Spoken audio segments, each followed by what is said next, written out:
है, बाबा उसकी पहचान हमें बता रहे हैं। तो सबसे पहले बाबा ने एक शब्द यूज किया, लगन और मगन। ये दो शब्द ऐसे थे जिसके अंदर बाबा हमें संपूर्ण स्नेही की पहचान स्पष्ट बता रहे हैं कि लगन क्या होती है, किसी से प्यार हो जाना, और मगन अवस्था क्या होती है, संपूर्ण स्टेज, प्यार की संपूर्ण स्टेज।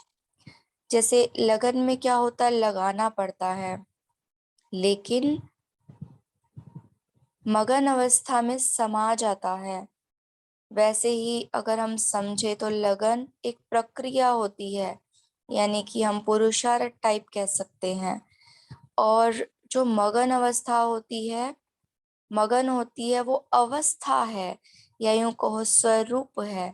और जब लगन होती है तो हलचल होती है। और मगन अवस्था यानी कि जैसे सागर में अंदर तक समा जाए तो हलचल समाप्त हो जाती है।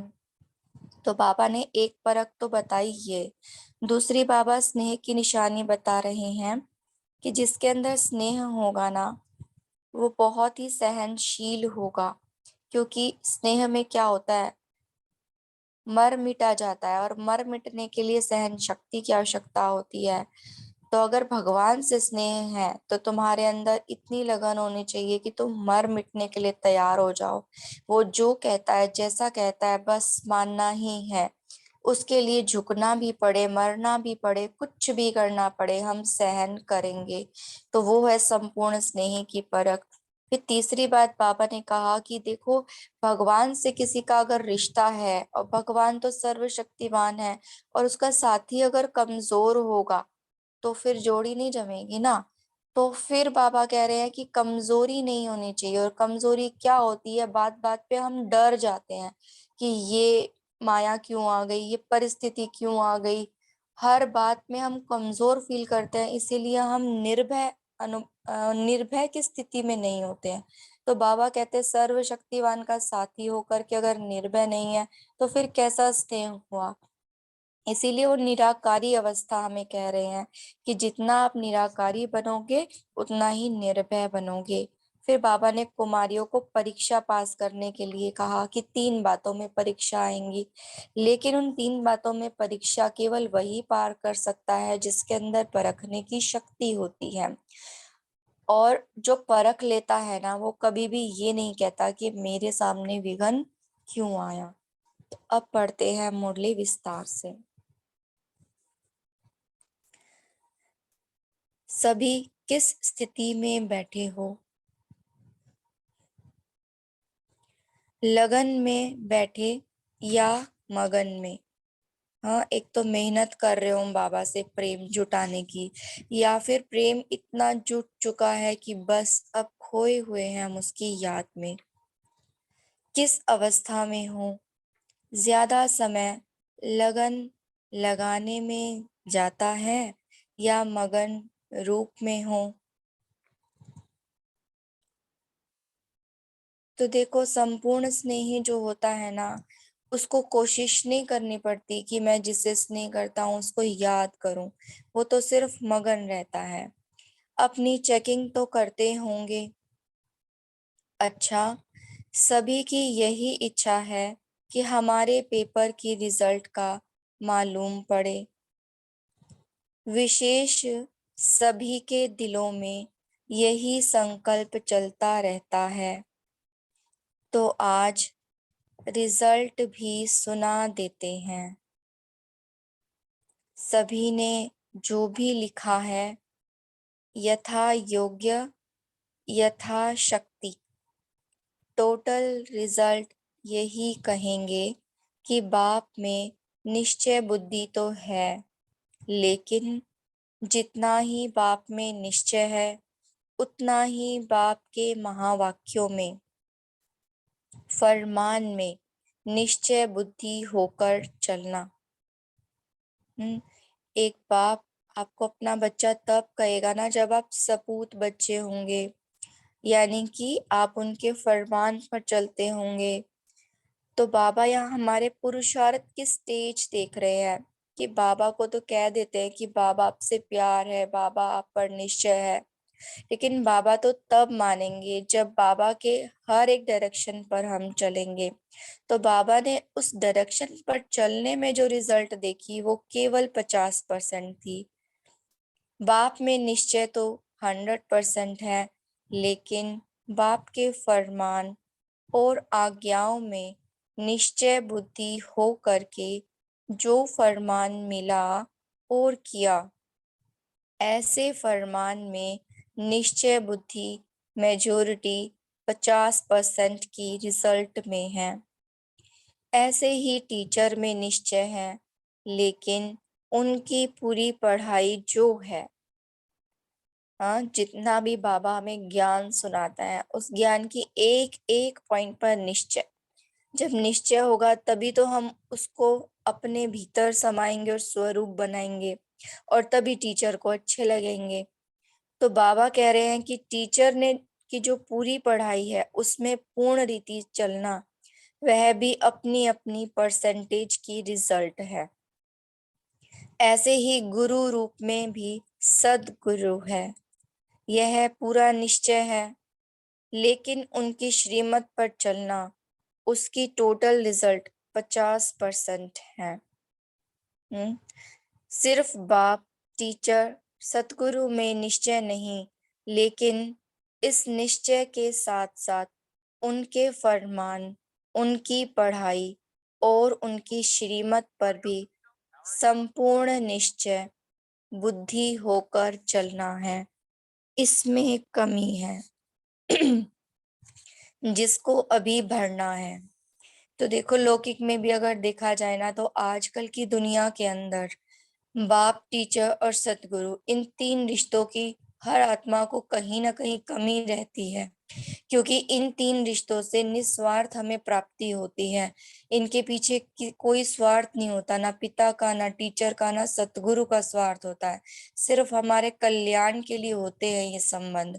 और इस संबंध को हमने लौकिक में कमी महसूस किया तो हमने परमात्मा को पुकारा, और परमात्मा ने आकर हमें तीनों ही संबंध गिफ्ट किए, और हर तीनों संबंध से जो है उन्होंने हमें प्राप्तियों का अनुभव कराने की कोशिश की। जिस प्राप्ति के लिए उसको पुकारा, और अगर उन्हीं की डायरेक्शन पर ना चल के उन प्राप्तियों का अनुभव ही नहीं किया तो पुरुषार्थ क्या किया? पुरुषार्थ तो किया ही नहीं। तो यहाँ पर बाबा कह रहे हैं इस कमी को अभी भरना है। स्नेह की निशानी क्या है? संपूर्ण स्नेही की परख क्या होती है? उनका मुख्य लक्ष्य क्या होता है? दो बातें कही बाबा ने। एक तो परख क्या है, दिखाई क्या कैसा देगा संपूर्ण स्नेही। दूसरा, उसका लक्ष्य क्या होता है। तो आप सभी ने जो सुनाया वह तो है ही, लेकिन फिर भी वह स्पष्ट करने के लिए, जिसके साथ जिसका स्नेह होता है उसकी सूरत में उसी स्नेही की सूरत देखने में आती है। उसके नैनों से वही नूर देखने में आता है। उसके मुख से भी स्नेह के बोल निकलते, उसकी हर चलन से स्नेही का चित्र देखने में आएगा। उसके नयनों में वही देखने में आएगा, उसमें वही स्नेही समाया हुआ होगा। जैसे हम बाबा से स्नेह करते हैं तो हम कहते हैं ना, बाबा ने हमारा जीवन ऐसे बनाया, बाबा ने हमें कितनी प्राप्तियां कराई, बाबा इतना ऊंचा ज्ञान देते हैं, बाबा नहीं होते तो हमारा क्या होता। तो जब एक एक बोल बाबा बाबा का निकलता है तो हमारे बोल जैसे हमारे नहीं है, वो बाबा के हो गए हैं। वैसे ही स्नेह में इतना खो जाना, इतना खो जाना कि हमारा अपना स्वरूप बदल करके बस बाप ही दिखाई दे। जैसे लौकिक में कथाओं में नहीं होता है कि एक एक गोपी जो थी ना, वो कृष्ण के प्यार में इतनी समाई रहती थी, इतनी समाई रहती थी कि वो अपनी नजरों के सामने स्पष्ट कृष्ण को देखती थी। और फिर जब एक एक गोपी को बाहर वाली कोई थर्ड आत्मा देखती थी तो उसको ऐसे नजर आता कि एक एक आत्मा के साथ, एक एक गोपी के साथ कृष्ण डांस कर रहे हैं। तो वो उनको समाई हुई अवस्था थी। तो जब हमारी ऐसी अवस्था हो जाएगी तो अन्य आत्माओं को भी हमारे साथ भगवान प्रत्यक्ष महसूस होगा। तो ऐसी अवस्था होनी है। अभी बाप और बच्चे के संस्कारों में बहुत फर्क है। फर्क क्यों है? क्योंकि समाने की स्टेज नहीं आई है ना। तो बाबा कह रहे हैं जब समान हो जाएंगे तो आपके संस्कार देखने में नहीं आएंगे। और समान कब होंगे? जब बहुत स्नेह होगा, हमें उसके गुणों के अलावा, उसके कर्तव्यों के अलावा, उसकी बातों के अलावा, उसकी श्रीमत के अलावा कुछ भी दिखाई नहीं देगा। तब बाबा कह रहे हैं वही देखने में आएंगे, एक एक में बाप को देखेंगे। आप सभी द्वारा बाप का साक्षात्कार होगा, लेकिन अभी वह कमी है। अपने से पूछना है, ऐसे स्नेही बने हैं? स्नेह लगाना भी सहज है, स्नेही स्वरूप बनना यह है फाइनल स्टेज। स्नेह लगाना वही लगन वाली स्थिति कि लगाना पड़ता है, और स्वरूप बनना मगन वाली स्थिति। तो बाबा कह रहे हैं फाइनल स्टेज कौन सी? मगन वाली, स्वरूप वाली। उस स्टेज में अभी रिजल्ट बाबा कह रहे हैं कम है। तो पेपर की रिजल्ट सुनाई, एक तो यह कमी है। पहली बात, स्नेही की परख वो समाया हुआ होगा, लगन में होगा, समान अवस्था होगी। दूसरी बात, जो सभी ने लिखा है उसमें सहन शक्ति की जो रिजल्ट है वह बहुत कम है। जितनी सहन शक्ति होगी उतनी सर्विस में सफलता होगी। अब आप सोच रहे होंगे कि बाबा स्नेह की बात करते करते ये सहन शक्ति की तरफ क्यों चले गए? तो अब देखो, जिससे स्नेह होता है उस पर बलिदान इजीली दिया जा सकता है। मतलब मर मिटने की भावना इतनी तीव्र होती है ना कि बस स्नेही के लिए कुछ भी करना पड़ेगा, हम करेंगे। अब लौकिक में भी देखो कि प्रेमी होते हैं दो, उनके संस्कार अलग अलग होते हैं, लेकिन प्रेम के वश वो क्या कहते हैं, इनको ये पसंद नहीं है तो हम ये नहीं करेंगे। तो वैसे ही परमात्मा जब आते हैं उनके साथ हम स्नेह दिखाते हैं। तो वो जब कहते हैं कि बच्चे आप देवभान का त्याग करो, तो हम कहते बाबा शक्ति नहीं है हमारे अंदर, हम कैसे करें? बच्चे अपने अहंकार को छोड़ो, तो हम कहते बाबा हमारे अंदर तो शक्ति नहीं है।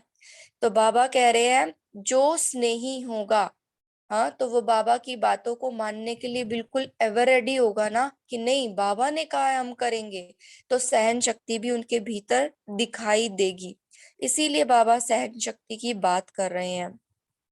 जितनी सहन शक्ति होगी उतनी सर्विस में सफलता होगी। संगठन में रहने के लिए भी सहन शक्ति चाहिए। फाइनल पेपर जो विनाश का है उसमें पास होने के लिए भी सहन शक्ति चाहिए। और कभी कभी तो बाबा है ना अव्यक्त मुरली में कहते हैं कि मन के संकल्पों को कंट्रोल करने के लिए भी आपको सहन शक्ति चाहिए होती है। तो देखो हर कदम पे सहन शक्ति चाहिए।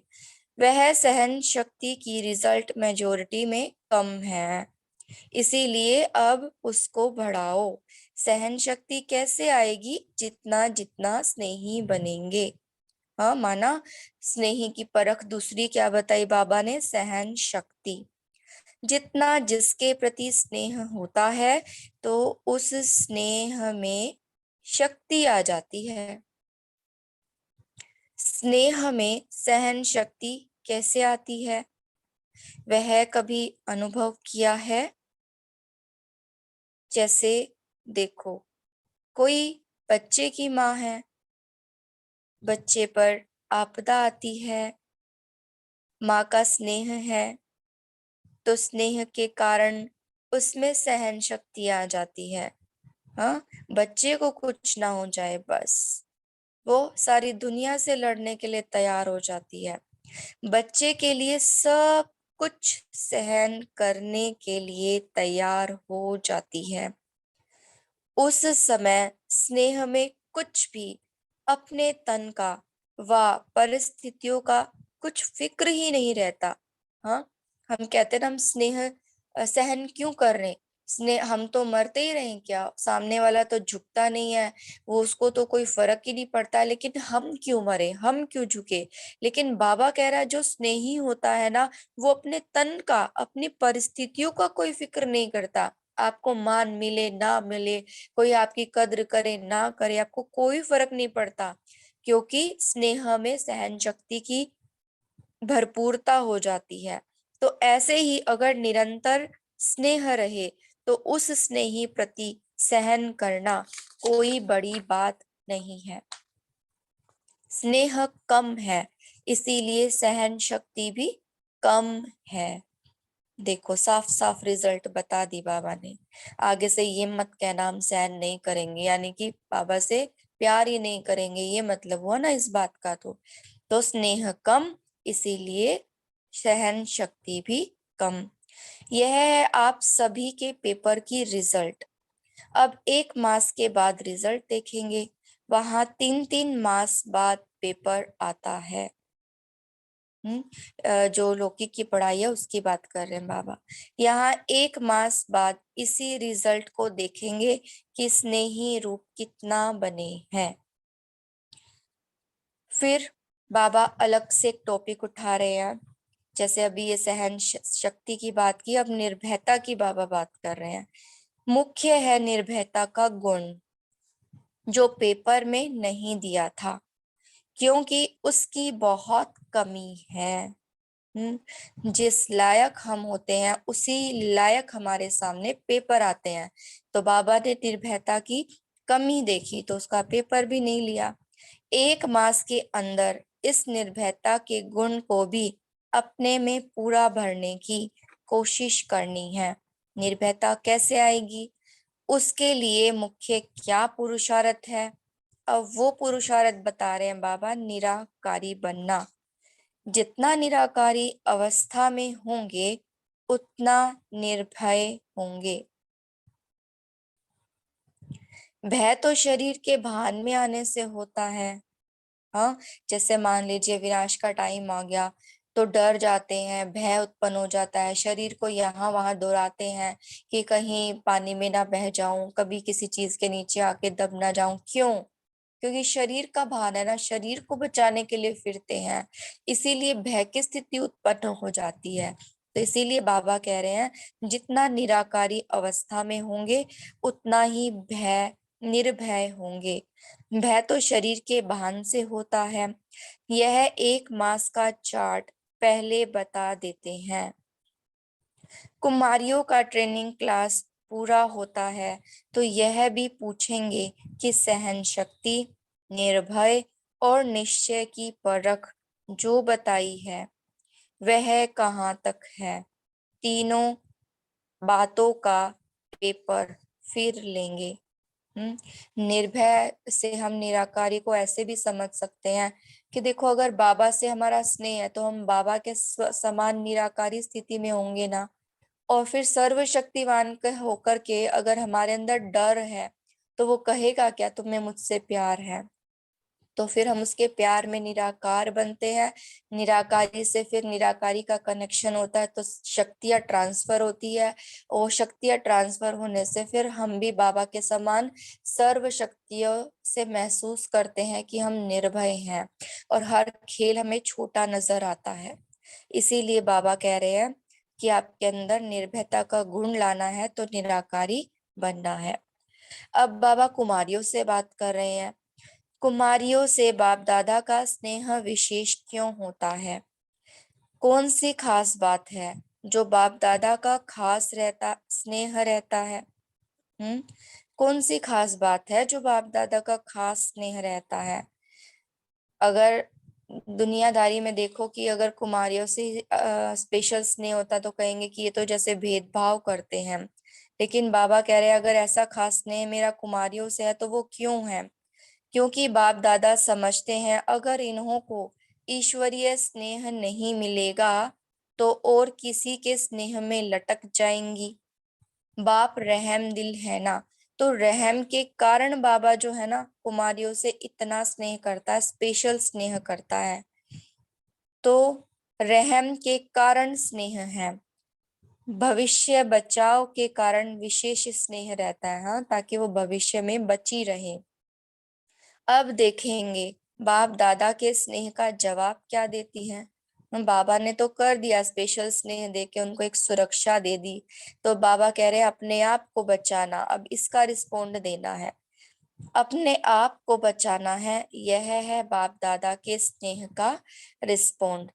किन किन बातों में बचाना है मालूम है? अब पूछ रहे हैं बाबा। एक तो मनसा सहित प्योरिटी हो। हम्म, मनसा सहित प्योरिटी, मनसा में कोई संशय ना आए, माना एक संकल्प भी कमजोरी का नहीं होना चाहिए, क्या क्यों कैसे का नहीं होना चाहिए, बाबा की बात में जरा भी डाउट नहीं होना चाहिए, वो संकल्प में भी नहीं आना चाहिए। तो मनसा की प्योरिटी। दूसरी बात, अपनी वाचा भी ऐसी रखनी है जो मुख से कोई ऐसा बोल ना निकले, वाणी में भी कंट्रोल, मनसा में भी कंट्रोल। तो कुमारियां चंचल होती है ना, उन्होंने ज्यादा दुनियादारी भी नहीं देखी होती है, तो बाबा बोल पर भी अटेंशन दिलाते हैं, क्योंकि चंचलता में कुछ भी बोल निकल जाता है।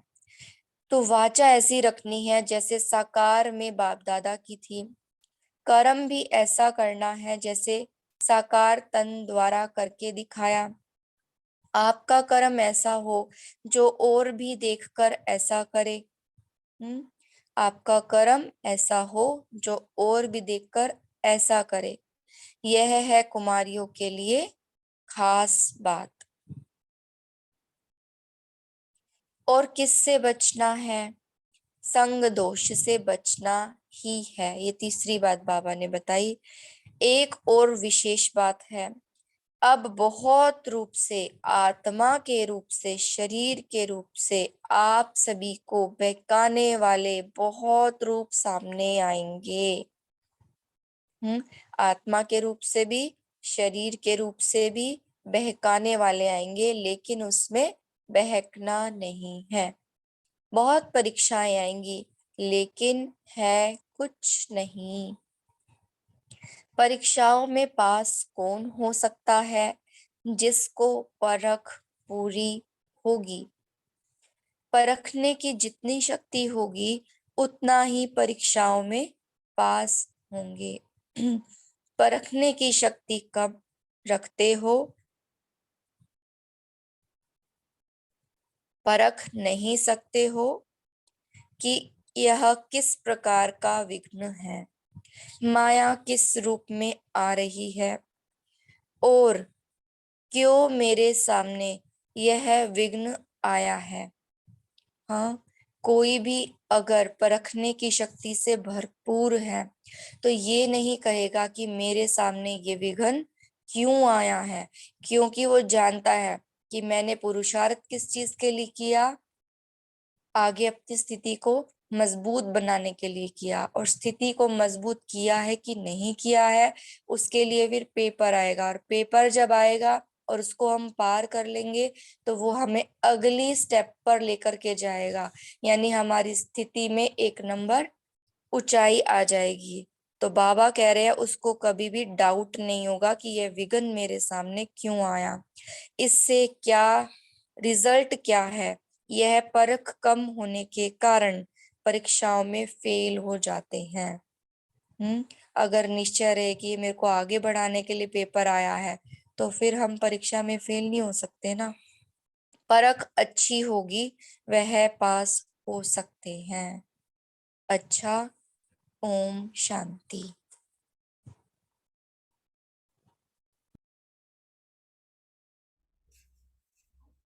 ओम शांति। थैंक यू संपत बहन जी। तो अभी सभी 1 मिनट साइलेंस में रहेंगे और फिर ब्रेकआउट रूम में सभी मुरली चिंतन करेंगे।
ओम शांति।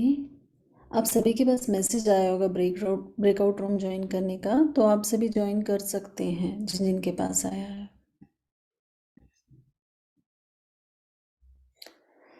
बाकी सभी शेयर कर सकते हैं आज बाबा ने क्या बताया।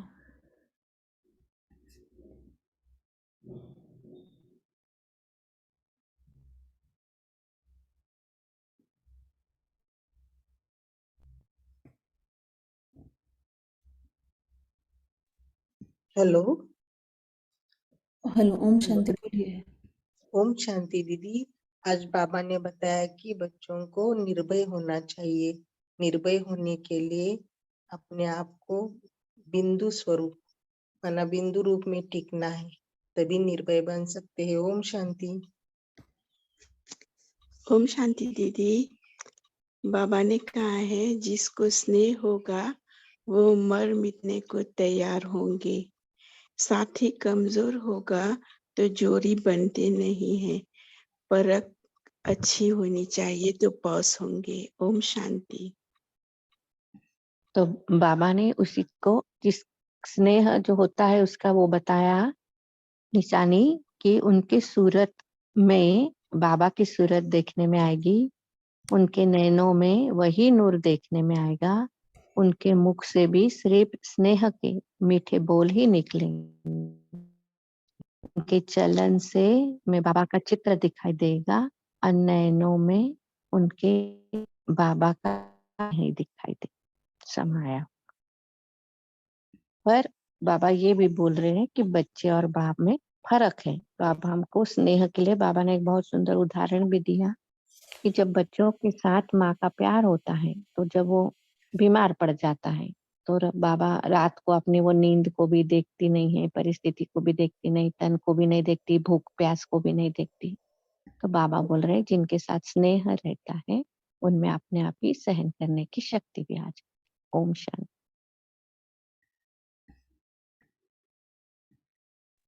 ओम शांति।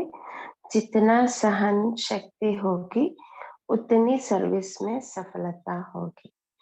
संगठन में रहने के लिए हमें सहन शक्ति चाहिए, क्योंकि संगठन में हर एक का संस्कार अलग अलग होता है।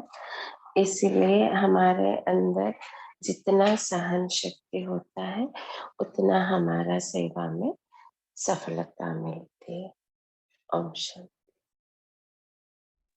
ओम शांति। बाबा ने यहाँ पे एक बहुत सुंदर बात की है। जब रिजल्ट में बाबा हमेशा देखते हैं कि स्नेह में तो सभी पास होते हैं, लेकिन जो मेन बात है वो स्नेही स्वरूप बनना। तो स्नेही स्वरूप बनने का लक्ष्य रखकर जब हम चलते हैं, क्योंकि हमने देखा साकार में भी बाबा ने कितना सहन किया ना बच्चों के लिए, यज्ञ के लिए, तो अपने ऊपर लेके और बच्चों को आगे बढ़ाया। तो यहाँ पे विशेष जब हमारे ऊपर वो जो संगठन की जब शक्ति, संगठन में जब हम चलते हैं तो वहां पर क्योंकि हमको रहना तो संगठन में है ना, तो वहां सहन शक्ति की बहुत आवश्यकता होती है। तो जब बाबा से प्यार का अर्थ होता है परिवार से प्यार, तो परिवार से प्यार तभी होगा जब हमारे अंदर सहन शक्ति आएगी। इसलिए बाबा ने कहा है कि जितनी सहन शक्ति होगी उतनी सर्विस में सफलता होगी। तो बाबा को यहाँ पे रिजल्ट कम दिख रही थी, क्योंकि स्नेही स्वरूप बनना ये फाइनल स्टेज है। तो इसके प्रति हमारे हाँ जी। ओम शांति। बाबा बाप के समान होंगे उतना ही हमें निर्भयता का गुण आएगा। हम निर्भय बनेंगे और विनाश के समय भी। ओम शांति। जिन्होंने हैंड रेज किया है वो अपने पॉइंट शेयर कर सकते हैं। ओम शांति दीदी। आज बाबा ने बोला कि बच्चों से कहा जाता है सहन शक्ति के लिए, लेकिन बच्चे सहन शक्ति इसलिए नहीं धारण कर पाते हैं क्योंकि उनको बाप से सच्चा स्नेह नहीं है। जैसे माँ होती है उसको अपने बच्चों से सच्चा स्नेह होता है तो वो त्याग के लिए तैयार रहती है। तो हम बच्चों को बाप से बहुत सच्चा स्नेह कर रहे हैं, तो बाबा अगर हमसे बोले कि बच्चे सहन करो तो हम सहज से सहन कर रहे हैं। और बाबा ने ये भी बोला कि हम लोगों में निर्भयता की शक्ति की कमी है, क्योंकि हम लोग देही को देखते हैं। जब हम आत्मिक स्थिति में स्थित हो जाएंगे, आत्मा देखेंगे, तो ये शरीर का भान खत्म होगा, तो हमारा निर्भयता की शक्ति जागृत हो जाएगी, जो भय हमें रहता है वो भी खत्म हो जाएगा। इसलिए बाबा ने बोला 1 माह का समय दे रहे हैं, इसके लिए हमें प्रैक्टिस करनी है। ओम शांति। ओम शांति। आज बाबा ने बताया कि जिनके पास परख शक्ति पूरी होगी वो माया के हर पेपर से पास करेंगे, और जिसके पास परख शक्ति की कमी होगी वो माया के पेपर में उन विघ्नों में फंस जाएंगे। उनको डर हो जाएगा कि रिजल्ट क्या होगा, ये मेरे पास क्यों आया। वो माया के उस रूप को पहचान नहीं पाएंगे। तो परख शक्ति पे भी बाबा ने विशेष अटेंशन दिलाया। ओम शांति। ओम शांति। बाबा ने आज कुमारियों के बारे में बोला है, तो बाबा ने बोला है कि कुमारियों के ऊपर बाबा ने 2 तरह से, एक तो बाप रहमशील है और बाबा कुमारियों को भविष्य में बचाव के कारण बाबा का विशेष कुमारियों पर विशेष अटेंशन है। फिर बाबा बोले मनसा में, कर्मणा में और वाचा में कुमारियों के लिए बताया गया है बाबा ने। तो मनसा में प्योरिटी, कोई भी संशय नहीं रहना है। पूरा बाबा ने जो बताया कहाँ क्यों कैसे, इस पे नहीं आके संशय नहीं रहना है प्योरिटी में। फिर वाचा में कुछ भी मुख से ऐसा नहीं निकालना है, बोल निकाले जिससे कुछ गलत बोल निकले। और करुणा में भी बाबा ने बोला कि कोई संग दोष से बचना है। ओम शांति। ओम शांति। आज बाबा ने बताया कि सहन शक्ति कैसे आएगी। तो बाबा ने बताया कि जितना जितना स्नेही बनेंगे, जितना जिसके प्रति स्नेह होता है तो उसे स्नेह में शक्ति आ जाती है। कि जब हमें किसी से प्यार होता है तो हमें उससे कुछ भी बात उसकी जैसे बुरी नहीं लगती है। तो बाबा ने जैसे बच्चे का उदाहरण, माँ का उदाहरण दिया बाबा ने कि बच्चे के लिए सब कुछ करने के लिए, सहन करने के लिए तैयार हो जाती है माँ। तो उस समय स्नेह में कुछ भी अपने तन काव्य परिस्थितियों को कोई फिक्र नहीं रहता है उसको। तो ऐसे ही अगर हम निरंतर स्नेह रहे तो उसे स्नेह प्रति सहन करना कोई बड़ी बात नहीं लगती है, क्योंकि हम उसके प्यार में सहन कर लेते हैं। तो स्नेह कम है इसलिए सहन शक्ति भी कम है। तो ये अभी आप सभी की पेपर की रिजल्ट है बाबा ने बताई। और 3 मास का भी बाबा ने ये पेपर दिया था, तो इसके लिए बताया बाबा ने सहन शक्ति है ये जरूरी है, स्नेह करे चाहिए। तो ओम शांति। ओम शांति। बाबा ने आज बताया निर्भयता कैसे आएगी, उसके लिए मुख्य क्या पुरुषार्थ कर है। तो पुरुषार्थ बाबा ने बताया निराकारी बनना। कितना निराकारी अवस्था में होंगे उतना निर्भय होंगे। ओम शांति।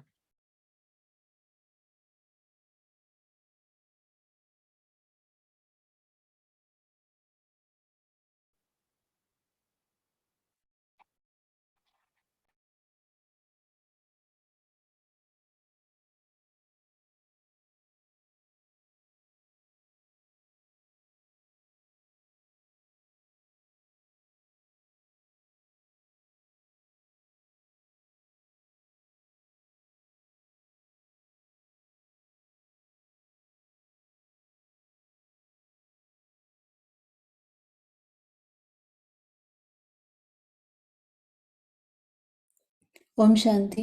बोलिए मुना जी, जिन्होंने भी हैंड रेज किया वो बोल सकते हैं। मनीष मेहता भाई जी, आप लोग शेयर कर सकते हैं। आज क्या बताया बाबा ने? 3 शक्तियों की बाबा ने बात की है, कैसे हम उन शक्ति को लेकर आए उस पर भी बाबा ने बताया है। तो इसके लिए हम क्या पुरुषार्थ करेंगे, सभी वो शेयर कर सकते हैं। अगर हमें अपने में निश्चय बुद्धि, हाँ बोलिए। बाबा ने कहा है कि हम परीक्षाओं में तभी पास हो सकेंगे जब हमें परखने की शक्ति होगी, क्योंकि माया विभिन्न रूपों में हमारे सामने आएगी। अगर परखने की शक्ति नहीं होगी तो हम धोखा खा लेंगे। ओम शांति। जी, और परखने की शक्ति चाहिए, ठीक है। और कौन सी शक्ति की बात की है बाबा ने? ये हम, रहता होनी चाहिए। हाँ, हम इनको कैसे बढ़ाएं? मान लो हमें परखने की शक्ति बढ़ानी है, ठीक है, अपने अंदर, तो हम इसके लिए क्या पुरुषार्थ करें? कैसे ये शक्तियाँ बढ़ेंगी हमारे अंदर? बाबा से मिली तो सबको ही है, लेकिन वो कैसे बढ़े?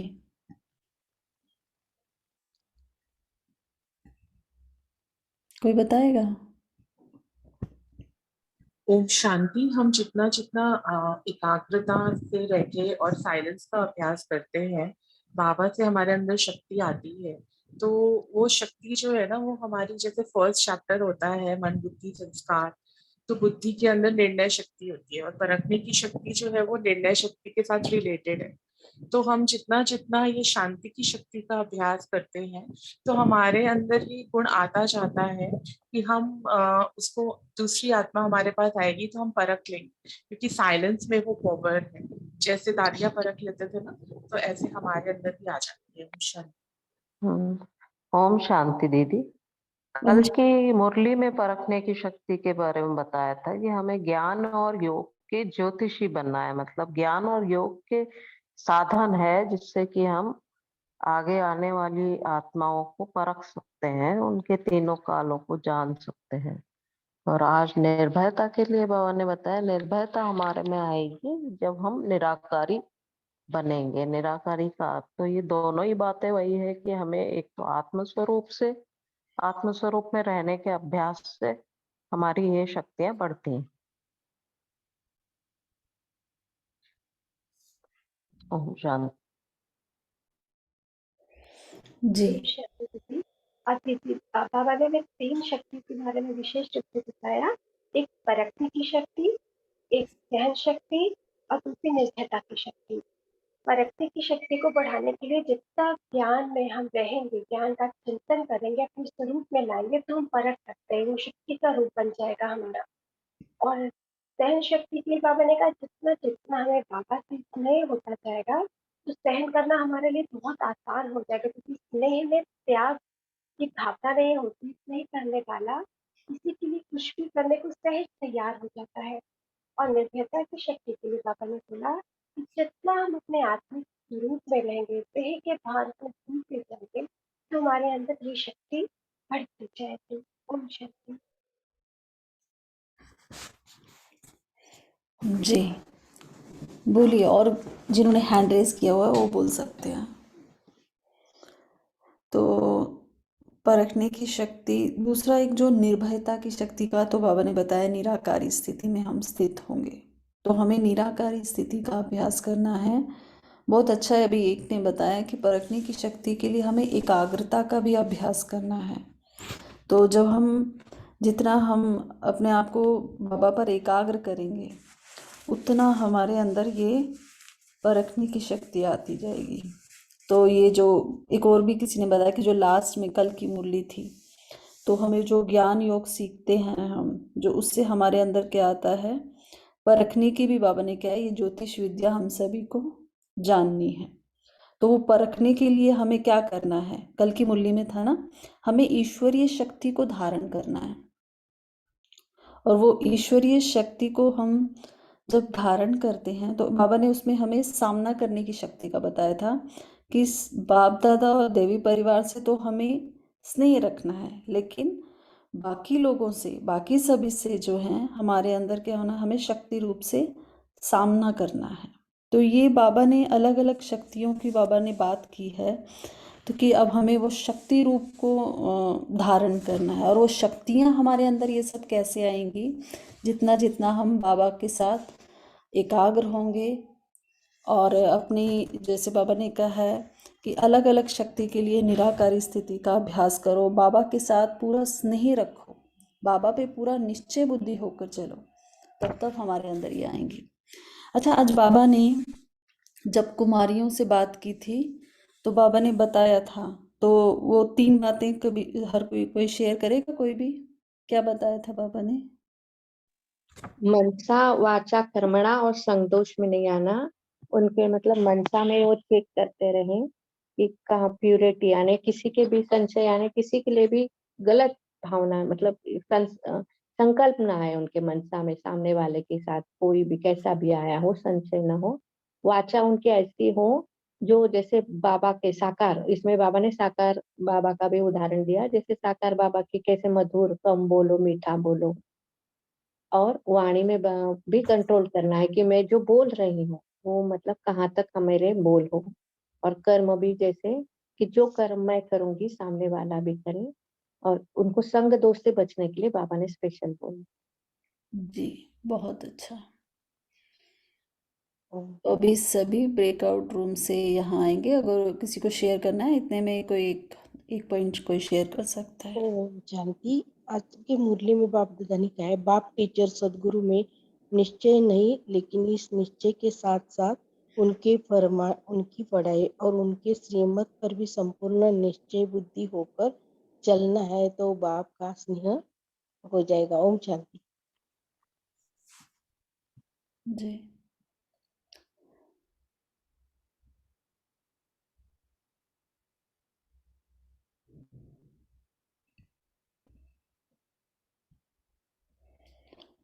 ओम शांति। तो अभी सभी ब्रेकआउट रूम से मेन रूम में आ गए हैं। सभी ने बहुत अच्छा डिस्कस किया।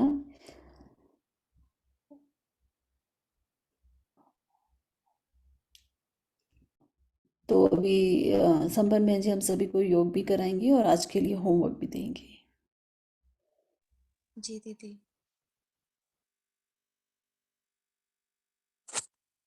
तो पहले हम होमवर्क ले लेते हैं, देन योग करेंगे। तो जैसे कि बाबा ने कहा ना कि बाप में तो निश्चय है, लेकिन फरमान, पढ़ाई और सदगुरु की श्रीमत, उस चीज में भी पूरा निश्चय से चलना है। तो आज हम चेकिंग करेंगे कि कौन कौन सी बात बाबा ने मुरली में हमें कही और किस बात को आज हमने तुरंत जो है उसको धारण कर लिया, और कुछ बातें जो छूट रही हैं ना हमसे, उसका कारण क्या है, क्यों नहीं हम पूरा निश्चय बुद्धि हो पा रहे हैं। ये अपनी चेकिंग आज खुद करेंगे। और दूसरी एक प्रैक्टिस, सारा दिन आज हम शिव बाबा के स्नेह में समाये रहेंगे, और इसे समाये रहने में हम अनुभव करेंगे कि कोई भी बात मेरे लिए बड़ी नहीं है, हर बात के लिए मेरे अंदर सहन शक्ति है। और तीसरी बात, बार बार निराकारी बनना। 1 मिनट के लिए सारी बातों को छोड़कर जब भी कोई ऐसी स्थिति आती है, न्यारी और प्यारे होकर बाबा के पास निराकारी अवस्था में बैठना और ये महसूस करना कि मैं इतनी शक्तिशाली हूँ कि नीचे चल रहा ड्रामा का खेल भी मेरे लिए कुछ नहीं है। तो ऐसी निर्भय स्थिति को हम अपना अनुभव करेंगे। तो अभी हम योग के लिए चलते हैं।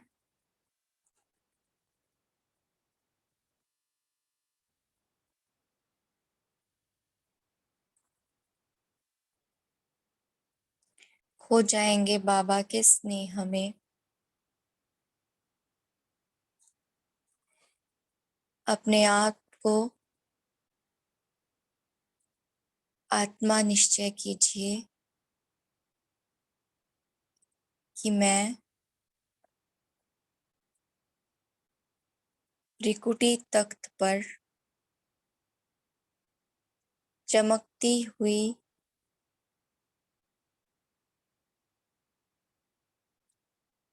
आत्मा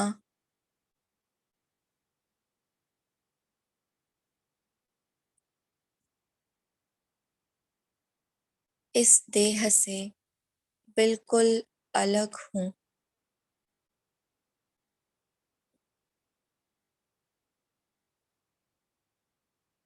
अब इसी स्थिति में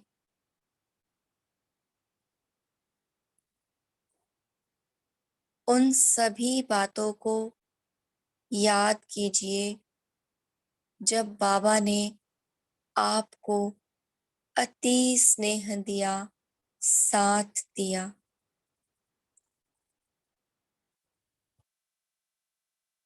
वो ज्ञान में आने वाला पल, ज्ञान में आते ही जो उसने मेरे दुखों को अपने में ले लिया, जो सुख का खजाना उसने मुझे दिया।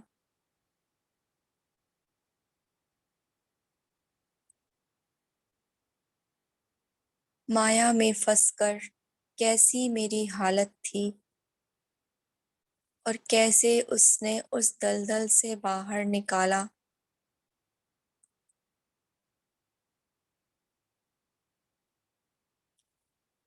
कब मेरे बंधनों को उसने दूर कर दिया। पता ही नहीं चला। कैसे कैसे लौकिक परिवार वाले खिलाफ होने पर भी उसने आपका साथ नहीं छोड़ा। जब उससे लगन लगी मिलन की, तब भी उसने सारे बंधन तोड़ के आपको मधुबन खींचा।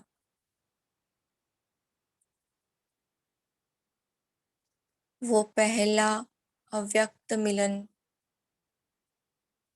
जब भूल गए थे सारी दुनिया को, वहां पर हर कदम बाबा का साथ, उसका जो स्नेह अनुभव किया, और वहां से निकलते समय जो आंखों में आंसू भरकर निकले कि अब तुमसे दूर नहीं जाना।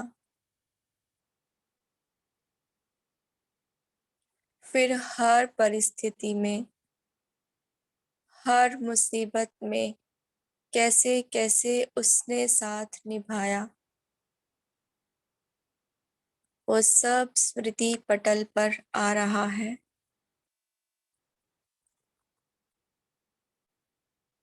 और मैं बिल्कुल देहभान से न्यारी बिंदी बनकर सेकंड में उसके स्नेह में खिंची जा रही हूँ।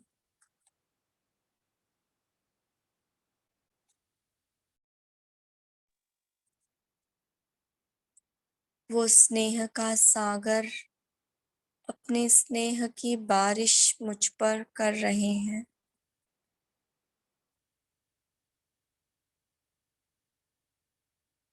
मैं निराकार, उस निराकार के स्नेह में जैसे समा गई हूँ।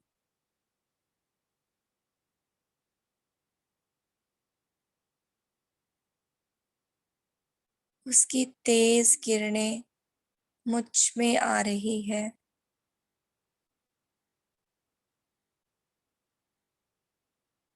उसके ही समान शक्तिशाली स्वयं को अनुभव कर रही हूँ।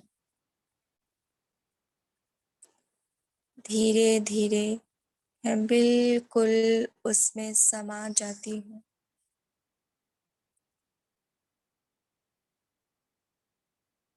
मेरा अपना कुछ नहीं,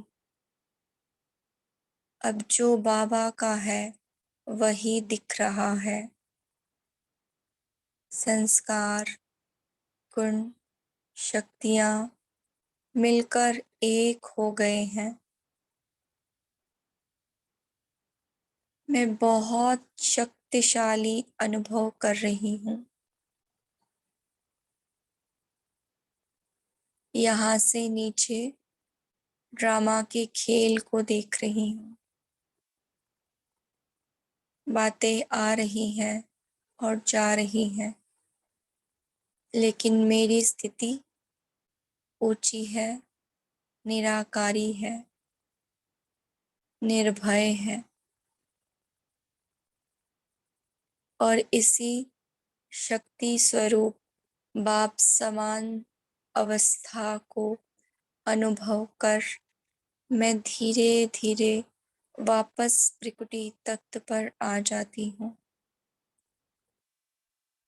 इसी स्मृति के साथ कि मेरा तो एक शिव बाबा, दूसरा ना कोई। ओम शांति।